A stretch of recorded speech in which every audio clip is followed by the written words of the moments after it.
Oi, pessoal. Novamente eu aqui, professora Fabiana. Vou conversar agora com vocês, participando desse módulo sobre os serviços de educação especial no contexto do Estado de Santa Catarina.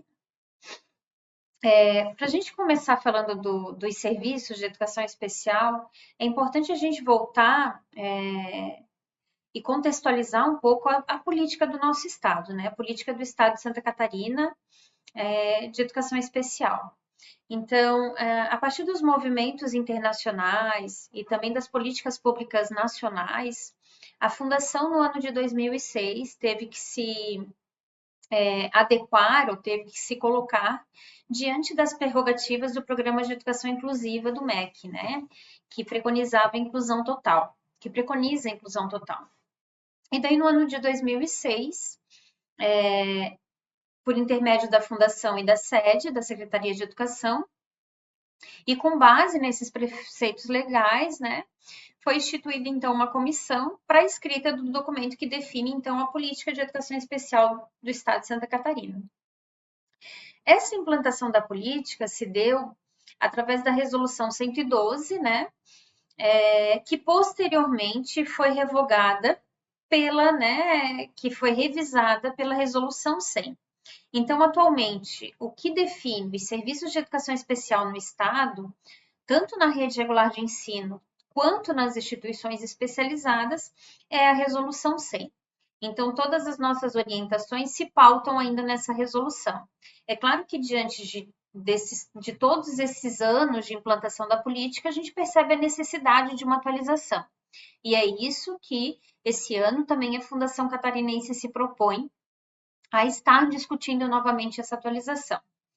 Então, essa revisão, ela teve a participação tanto das federações das APAES, da sede, da Fundação do Ministério Público, e a Resolução 100, então, ela foi atualizada observando essas necessidades que foram apresentadas nos 10 anos de implantação da política, do ano de 2006 ao ano de 2016, né?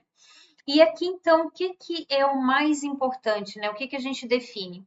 Que essa resolução traz a compreensão dos serviços de educação especial, tanto na rede regular de ensino, quanto nos centros de atendimento educacional especializado. E esse é o objetivo dessa aula, né? A gente conversar e para que vocês compreendam tanto esses serviços na rede quanto nas instituições especializadas que perpassam, então, a política de educação especial, né?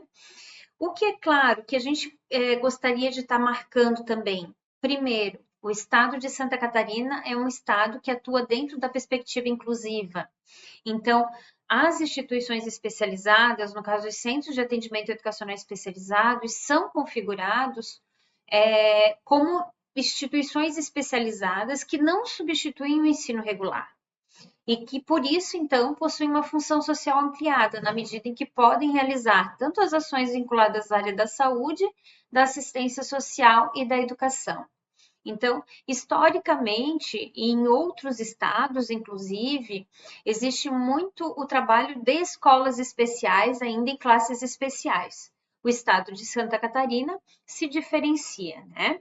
E no ano de 2019, a Fundação Catarinense teve que novamente se posicionar com a manutenção dos centros de atendimento educacional especializados, que foi materializada na Resolução 037, que regulamenta, então, o credenciamento dessas instituições especializadas não substitutivas à rede regular de ensino.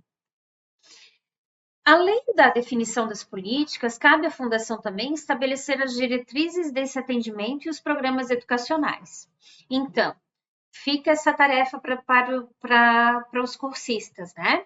Então, em 2020 foram lançadas as diretrizes do Centro de Atendimento Educacional Especializado, daí lá nas instituições especializadas, e em 2021 foi publicadas as diretrizes para o atendimento educacional especializado na rede regular de ensino de Santa Catarina. Então, a primeira obra dos CAESPs vai estar falando de todos os serviços dentro das instituições. A segunda obra vai estar falando do atendimento educacional especializado em todas as áreas que atendem o público da educação especial. Deficiência intelectual, transtorno do espectro autista, deficiência auditiva, altas habilidades. Então, esse é um documento orientador para os serviços, né, que são realizados também na rede regular de ensino. No ano de 2022, que eu acabei não colocando aqui, a gente também publicou as diretrizes do atendimento ao transtorno do espectro autista, também aqui no estado de Santa Catarina. Então, são documentos norteadores, são documentos que estão sempre em análise, em processo, mas que já são elementos fundamentais para a efetivação de um trabalho adequado. Então, agora eu vou falar sobre os programas educacionais e a elegibilidade dentro dos centros de atendimento educacional especializado. Então, dentro de cada centro, é necessário que se tenha uma equipe que realize avaliação diagnóstica multidisciplinar. Essa avaliação tem como objetivo definir o público, se essas pessoas são público das instituições, e também os encaminhamentos. Então, ela é composta por uma equipe multidisciplinar, no caso, pedagogos, psicólogos, fonoaudiólogos, fisioterapeutas, assistentes sociais, médicos, que tem como objetivo realizar uma avaliação dentro desse contexto multifatorial, né? Dentro desse olhar mais abrangente. E é nesse momento, então, que as equipes vão estar definindo os encaminhamentos que são adequados para cada pessoa. Então, não quer dizer que, às vezes, a pessoa que vai fazer uma avaliação diagnóstica dentro de uma PAI, dentro de uma AMA, ela vai ser público para estar frequentando esse serviço. Não. E essas equipes de avaliação, elas estão muito articuladas à nossa política do Estado, né? Isso se configura nos encaminhamentos também. Depois da estimulação, depois da avaliação diagnóstica, um outro serviço que acontece dentro dos centros de atendimento educacional especializados é a estimulação e intervenção precoce. Esse é um serviço muito importante, que ele é direcionado para crianças de 0 até 5 anos e 11 meses, que têm um diagnóstico de atraso global do desenvolvimento e ou transtorno do espectro autista. Então, ele é um serviço fundamental para que a gente consiga atender essas crianças na melhor idade, uma idade em que todas as intervenções vão ser adequadas para que ele possa estar evoluindo, né? Então, esse é um serviço muito importante que também acontece dentro das instituições, composto por uma equipe multidisciplinar também, por pedagogos, por fisioterapeutas, psicólogos, fonoaudiólogos, terapeutas ocupacionais, assistentes sociais, fisioterapeutas, que tem como objetivo atuar, né, com cada criança, né, procurando e buscando eliminar essas barreiras de acesso que eles possam ter na escola, na sociedade. Ele é um trabalho fundamental dentro dos centros especializados. O atendimento educacional especializado, ele também pode ser oferecido nas instituições de educação especial, né? Nesses centros especializados. Só que o atendimento educacional especializado ofertado dentro do CAESP, ele é direcionado para os estudantes que têm maior prejuízo. Então, ele é direcionado para aqueles estudantes que têm uma deficiência intelectual grave ou um autismo nível 3. Por quê? Porque entende-se que esses estudantes que têm maior prejuízo têm mais a necessidade do apoio de uma equipe multidisciplinar. E por isso, então, realizar esse atendimento dentro dessas instituições especializadas. Para aqueles estudantes que não têm tanto prejuízo, o encaminhamento é sempre a permanência do atendimento educacional especializado na rede regular de ensino. Ele segue as mesmas diretrizes da rede regular de ensino, só que ele acontece dentro do CAESP com o apoio de uma equipe multidisciplinar.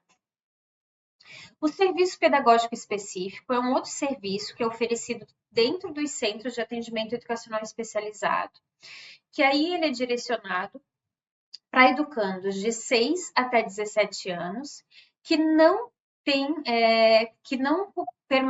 conseguem permanecer na rede regular de ensino. Esse serviço, ele também é normatizado na Resolução 100. Então, são as crianças que, em virtude dos seus agravos de saúde, dos seus aspectos comportamentais, não têm condições de permanência na rede regular de ensino, e aí eles são atendidos exclusivamente dentro dos CAESPs. Esta não é uma regra, e sim uma exceção, e são para aqueles casos em que as questões de saúde realmente inviabilizem a permanência desses estudantes na rede regular de ensino. Então, todo ano, a Fundação emite a inturmação, né? Então, a inturmação é um documento que vai para as instituições especializadas e que aí vai estar passando os critérios para essa inturmação também. Outro serviço que acontece dentro das instituições especializadas é a educação profissional. A educação profissional ela é dividida em várias modalidades, né? E ele é para educandos acima de 14 anos, sendo que dos 14 aos 17 anos eles devem permanecer no ensino regular, até pela questão da obrigatoriedade da lei. Esses estudantes têm a deficiência intelectual leve ou moderada, associando ou não as outras deficiências, e também o transtorno do espectro autista. Então, essa modalidade de atendimento ela é direcionada para as pessoas que têm perspectiva de inclusão e de encaminhamento no mercado de trabalho formal. Então, é feito todo um trabalho também com o apoio de uma equipe multidisciplinar para estar desenvolvendo as habilidades, né? As responsabilidades necessárias para o encaminhamento ao mundo do trabalho. Além disso, dentro dos serviços dos centros de atendimento educacional especializados, a gente tem o serviço de atendimento específico, que é para educandos acima de 17 anos, que já tem um comprometimento um pouco mais rebaixado, ou seja, uma deficiência grave, né? Uma deficiência que configure o não encaminhamento para o mundo do trabalho. E aí são turmas de trabalho onde eles atuam dentro da instituição especializada. E para as pessoas idosas ou que estão em processo de envelhecimento precoce, também dentro das instituições é ofertado o serviço de convivência, que ele tem todo um cunho com respeito ao envelhecimento da pessoa com deficiência e com esse olhar mais diversificado também. Então, esses são os serviços atuais que compõem os serviços dentro dos centros de atendimento educacional especializados. Eles sempre vão estar em articulação com as orientações da Fundação também. Então, além dessas ações nos serviços da rede regular de ensino, além das ações nos centros de atendimento educacional especializado, nós temos então os serviços na rede regular de ensino. Esses serviços eles foram instituídos pela política do Estado de Santa Catarina com o objetivo de subsidiar, de dar qualidade e de dar condições para que a inclusão realmente aconteça no contexto da escola. Então, o primeiro serviço que a gente vai falar agora é o atendimento em classe. Então, o atendimento em classe, a gente tem o segundo professor de turma.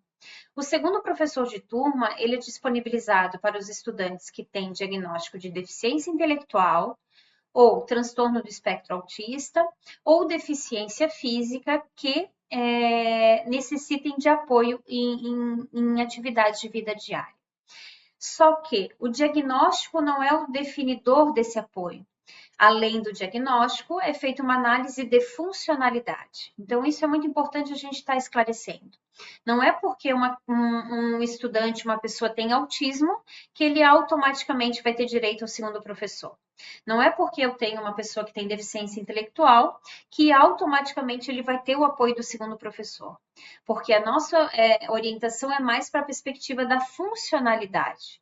Então, a funcionalidade, que ela é descrita num questionário complementar que é encaminhado para as escolas, é que é analisada a necessidade ou não deste apoio. O que é importante a gente também está colocando?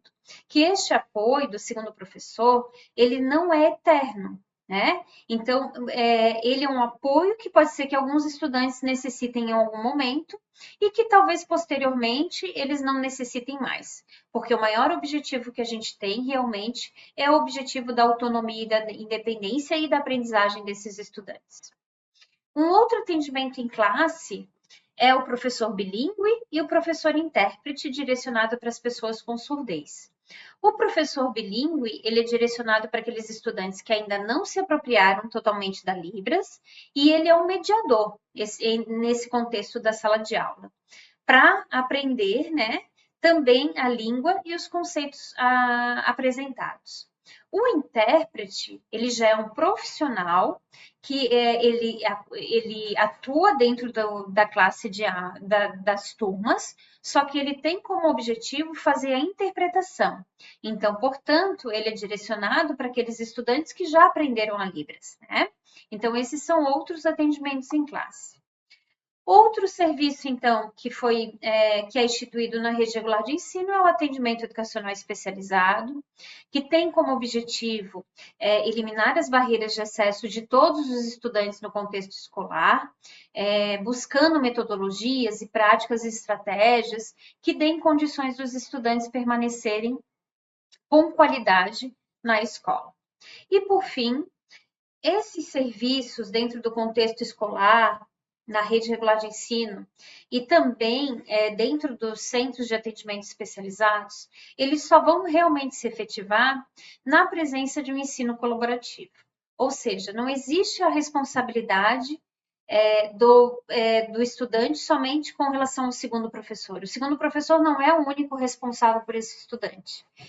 E sim, todo o contexto escolar, todos os atores nesse contexto que vão colaborar para que esses processos realmente possam estar adequados no contexto da escola regular. Então, nós precisamos entender que a responsabilidade é de todos, e isso perpassa pelo ensino colaborativo, pelo entendimento que nós temos de que cada um é importante nesse processo e que todos juntos podem fazer um trabalho muito melhor. Então, é isso. Obrigada pela atenção e eu desejo um bom curso para todos.